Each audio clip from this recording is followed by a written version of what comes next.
dan mengonfirmasi, Allah, gitu kan, ya Allah, ya Tuhanku, bukankah aku adalah hamba-Mu yang Engkau ciptakan, ya, dengan tangan-Mu sendiri, dengan kuasa-Mu sendiri? Ya Allah menjawab, ya tentu saja, gitu kan, dan seterusnya sampai ujung hadisnya, ya ara'aita, bagaimana, ya Allah, Engkau menilai kalau hamba intubtu wa aslahtu, kalau hamba sekarang bertobat dan memperbaiki diri, ya arajin anta ilal jannah, apakah engkau akan mengembalikan aku kepada surga? Ya Allah menjawab, na'am, tentu saja, bahkan dengan surga yang lebih indah. Itu yang pernah kita bahas di pertemuan sebelumnya. Nah, di sini kita kembalikan dengan kalimat yang tadi. Ya, la ilaha illa anta khalaqtani wa ana abduk. Ya Allah, Engkau yang ciptakan aku. Aku berkomitmen menegaskan bahwa Engkau adalah satu-satunya Tuhan. Tidak ada yang layak dituhankan, diibadahi kecuali Engkau. Engkau yang mencipta aku hamba-Mu, ya Allah. Ya, laisa kamitsli syai', nggak ada perbandingan serupa. Saya berikan ilustrasi dan nggak sama dengan perbandingan ini. Ya, ada seorang anak berbuat salah, datang ke ibunya, salahnya banyak, dan dia katakan, Bu, saya mengaku salah, Bu, minta maaf, ya, sesalah-salahnya saya kan anak ibu juga, bukankah ibu yang telah mengandung, menyayangi saya dalam rahim? Itu kalimat sentuhan pertama seorang ibu ketika menerima kalimat itu, ya, dia bisa menahan marahnya, dia mendahulukan kasihnya, walaupun mungkin responnya nggak cepat. Nah, Allah laisa kamitslihi syai', Allah berbeda. Ya, justru Allah mengajarkan kita dengan kalimat-kalimat baik tadi itu sebagai keteladanan. Kalau ada nanti praktek dengan manusia salah, masuklah dengan cara-cara yang lembut, gitu kan? Sedangkan Allah mengajarkan kepada kita, mohon nih, lewat Nabi Muhammad SAW diajarkan oleh Nabi, nih, mohonlah kepada Allah dengan kalimat yang menyentuh. Ya, karena Allah itu maha latif, maha lembut, maha perasa, masuk dengan nilai rasa yang tinggi. Ya, Allahumma anta rabbi la ilaha illa anta khalaqtani wa ana 'abduk. Ya Allah, Engkau yang merawatku, Engkau Tuhan, Engkau yang berikan kecukupan dalam kehidupan. Aku yang berkomitmen, gak ada Tuhan yang layak dipertuhankan, yang layak disembah kecuali Engkau. Engkau yang menciptakan aku hamba-Mu, ya Allah. Ya, Allahu Akbar. Kemudian, wa ana ala ahdika wa wa'dika mastata'at. Ya Allah, aku berkomitmen, aku ingin memperbaiki diri, dan aku tetap dalam komitmen ala ahdika wa wa'dika. Aku berkomitmen untuk mengikat syahadatku kepadamu. Ya, ahdi itu jadi satu komitmen perjanjian ta'ahud kita dengan Allah Subhanahu wa taala bahwa kita bertauhid kepadanya.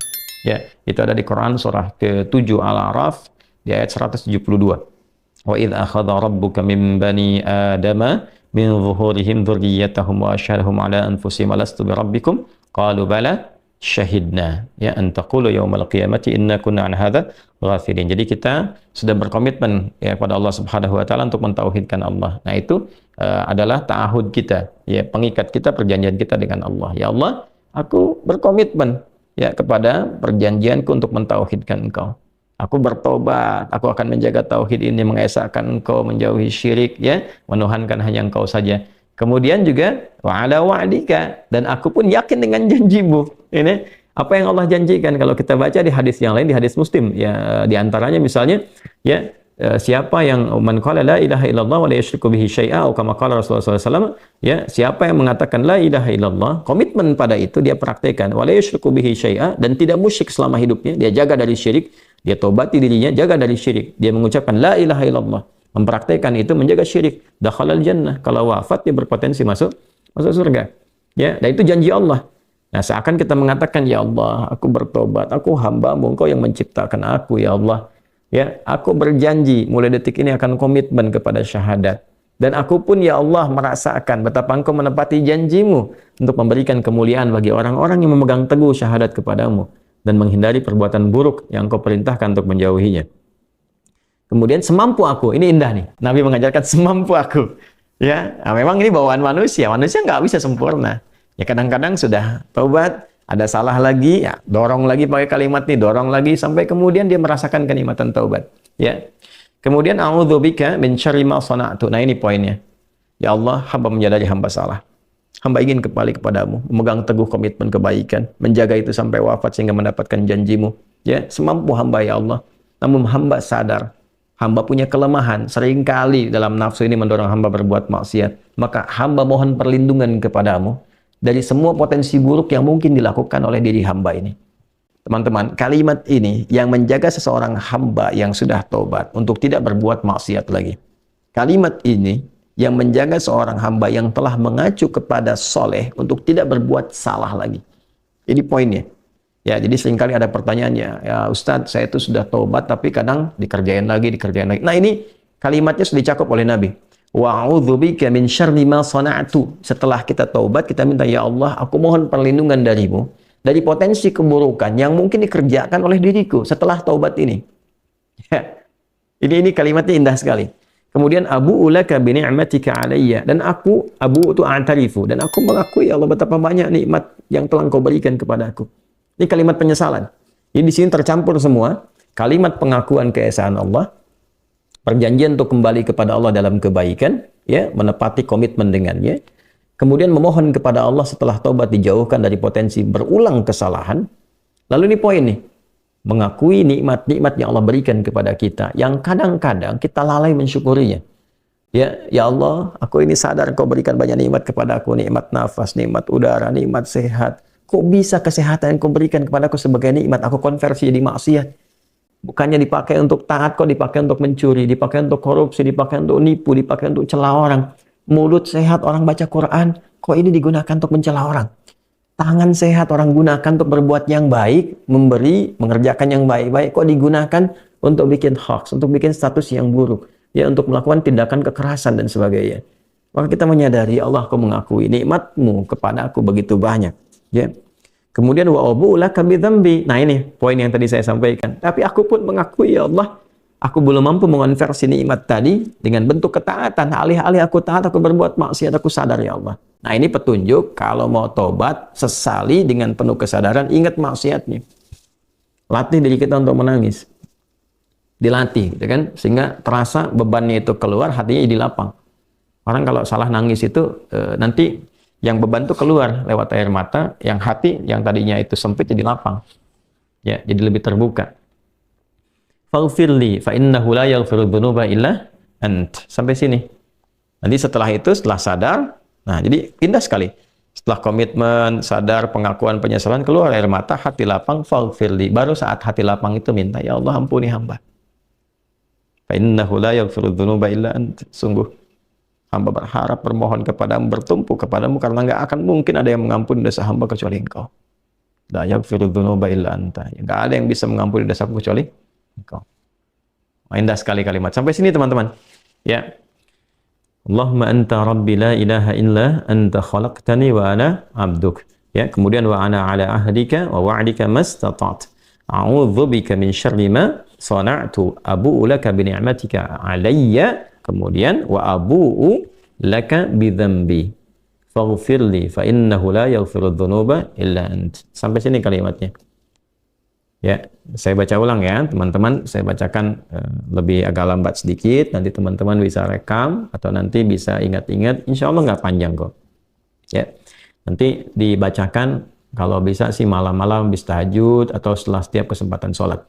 Ya, Bismillahirrahmanirrahim. Allahumma anta rabbi la ilaha illa anta khalaqtani wa ana abduk wa ana ala ahdika wa wa'dika mastata'tu a'udzu bika min syarri ma sana'tu abu'u laka bi ni'matika 'alayya wa abu'u laka bi dhanbi faghfirli fa innahu la yaghfiru dzunuba illa ant. Saya terjemahkan sambil baca. Allahumma, ya Allah, dengan segala kerendahan diri hamba memohon kepadamu. Anta Rabbi, sungguh Engkaulah Tuhan yang merawat, memberikan kebutuhan, mencipta hamba, memberikan jalan kebaikan pada hamba. La ilaha illa ant. Hamba menetapkan tidak ada Tuhan yang layak dipertuhankan, yang layak disembah kecuali Engkau saja. Khalaqtani wa ana abduk. Sungguh Engkau yang telah menciptaku, ya Allah. Sungguh akulah hamba-Mu. Wa ana ala ahdika wa wa'dika mastata'tu.